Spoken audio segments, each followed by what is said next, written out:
पीले दांत वाली बहू। रंजना कभी ब्रश नहीं करती थी। उसे कितनी बार उसके माँ बाप ने डांटा, लेकिन उसका कोई असर उस पर होता ही नहीं था, जिस कारण से उसके दांत पीले पीले हो जाते हैं। शादी के बाद अरे बहू, वैसे तो तुझ में कोई कमी नहीं है, पर तेरे दांत इतने पीले कैसे हैं बेटा? कैसे मतलब? कोई सर्जरी थोड़ी ना कराइए। वो तो क्या नाम, मैं ब्रश नहीं करती थी तो पीले हो गए। अब क्या करूं? आप कहे तो लाल करवा लूं या फिर काले? यार ये क्या है, क्यों माँ से लड़ रही हो? लड़ रही हूँ?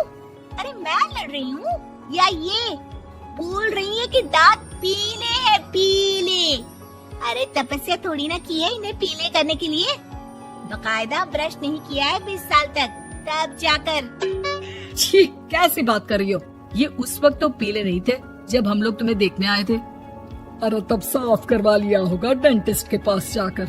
अब देखो कैसे पीले पीले लग रहे हैं।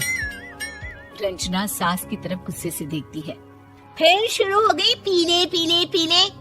अरे पीले तो तब भी थे जब मेरे हाथ का रसगुल्ला उड़ा उड़ा कर खा रही थी और बोल रही थी, लड़की नहीं गुणों का खजाना दे रहे भाई साहब आप।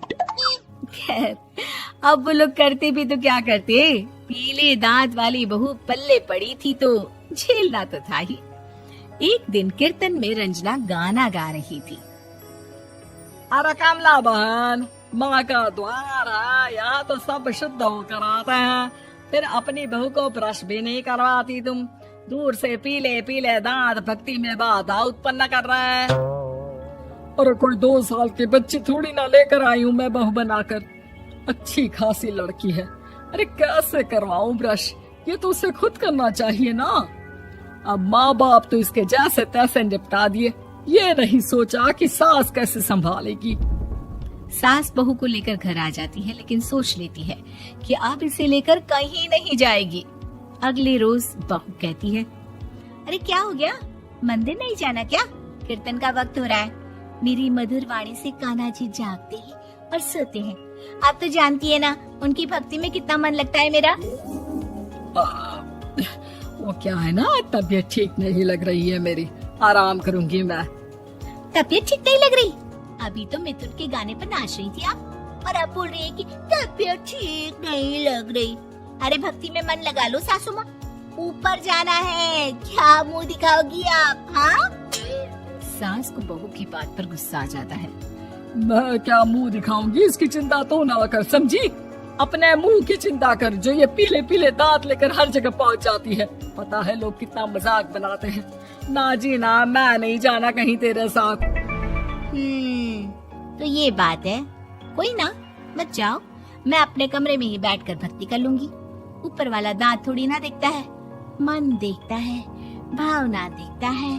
और अरे बस बस, तू सब कुछ दिखा, बस ये सफेद चमकदार दांत ना दिखाना किसी को, है? जा यहाँ से। बहू को सास की बात का कोई फर्क नहीं पड़ता, वो तो जैसी थी वैसी ही रह जाती है। सुबह नहाकर किचन में खाना बनाना, फिर खाना खाना, कीर्तन भजन करना और सो जाना। एक दिन, माँ जी मैं सहेली के घर जा रही हूँ, शाम को लेट आऊंगी। हाँ हाँ तो जाना, मैंने कौन सा तेरी आरती करनी है घर पर बैठकर। रंजना सहेली के घर जाती है, जहाँ वो पार्टी में जाने की तैयारी कर रही होती है। अरे शिखा, कहाँ जाने की तैयारी कर रही है? मैं गलत वक्त पर आ गई क्या? अरे नहीं यार, उल्टा सही वक्त पर आई है। मैंने ये साड़ी और ज्वेलरी निकाली है यार, शाम को इनके ऑफिस की एक पार्टी में जाना है। बताना कैसा लग रहा है ये सब? नहीं यार, इस ड्रेस के साथ तो वो वाली ज्वेलरी अच्छी लगेगी। हाँ हाँ सही बोल रही है, मैंने ध्यान ही नहीं दिया। वैसे तो हमेशा से मस्त फैशन सेंस रखती है। तो बड़ा जाती होगी ना पति के साथ पार्टी में। रंजना कुछ नहीं बोलती, बस सोचती है कि यार काश ये बात सही हो जाती, पर मैं क्यों नहीं जाती पार्टी में? क्या इन लोगों की कोई पार्टी होती नहीं होगी? रंजना घर आती है और रात में पति से सवाल करती है, एक बात बताइए, आप मुझे किसी पार्टी में क्यों नहीं ले जाते? क्या आपके यहाँ ऑफिस में पार्टी नहीं होती? पति बेचारा क्या कहता कि दांत पीले हैं तुम्हारे इसलिए। अरे कोई पार्टी होती नहीं हम लोगों के ऑफिस में, तो कहाँ से लेकर जाऊं? और मार्केट, मॉल, कहीं वीकेंड घूमना, कहीं तो। अरे यार, सारे हफ्ते में एक छुट्टी मिलती है, तो सोचता हूँ कि आराम ही कर लूं। क्यों? रंजना मन मार के रह जाती है। पहले कभी सास के साथ मंदिर जाया करती थी, लेकिन वो भी सास ने ले जाना बंद कर दिया। घर बैठी बैठी रंजना बोर हो जाती है। तभी उसे आइडिया आता है और वो मायके जाने का सोचती है। सासू माँ, 2 दिनों के लिए मम्मी के घर जा रही हूँ। अच्छा अच्छा ठीक है, आराम से जा। और हाँ, माँ से कुछ अच्छी आदत सीख कर आना कि कैसे शरीर के हर भाग की तरह दांतों की सफाई भी जरूरी होती है, समझी? शुरू हो गई ना आप। वो लोग आपकी तरह नहीं है कि छोटी छोटी बात का बतंगड़ बना दे। उन लोगों के लिए मैं मायने रखती हूँ, ना कि मेरे पीले पीले दांत। रंजना माँ को बिना बताए उन लोगों को सरप्राइज देती है, लेकिन जैसे ही वो दरवाजे पर पहुँचती है, अंदर देखती है कि घर वाले कहीं जा रहे होते हैं। अब माँ, काश रंजना दीदी के दांतों वाली प्रॉब्लम नहीं होती, तो वो भी हम लोगों के साथ चलती ना बुआ जी की बेटी की शादी में। हाँ बेटा, लेकिन अब उसे कौन समझाए कि उसको उसके पीले दांत नहीं दिखते, लेकिन उसके आसपास के लोगों को कितना एम्बैरेसिंग फील कराते हैं।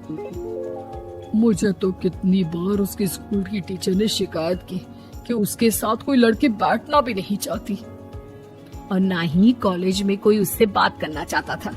लेकिन पता नहीं क्यों उसे ये बात समझ में ही नहीं आती। कोई कमी नहीं है उस लड़की में, बस यही कि दांत पीले हैं। वो तो भला हो जीजा जी और उनकी माँ का, जो दीदी को जैसी है वैसे ही रखा हुआ है। रंजना को अपने घर वालों की बात सुनकर बहुत दुख होता है। वो सोचती है कि वो क्या करे, लेकिन फिर वो सीधा डेंटिस्ट के पास जाती है, अपने दांत चमकाती है और कसम खाती है कि वो रोज ब्रश करेगी। अरे क्या हो गया? तुम तो 2 दिनों के लिए गई थी ना? पर कोई ना, अच्छा है, चलो आ गई तो। रंजना सास के सामने आकर खड़ी हो जाती है और पूरी स्माइल करती है, उसके चमकदार दांतों को दिखाती हुई। चले मंदिर। माँ, मुझे माफ कर दीजिए, मैंने आप लोगों को बहुत एम्बैरेसिंग फील करवाया। मैं आज से रोज ब्रश करूंगी।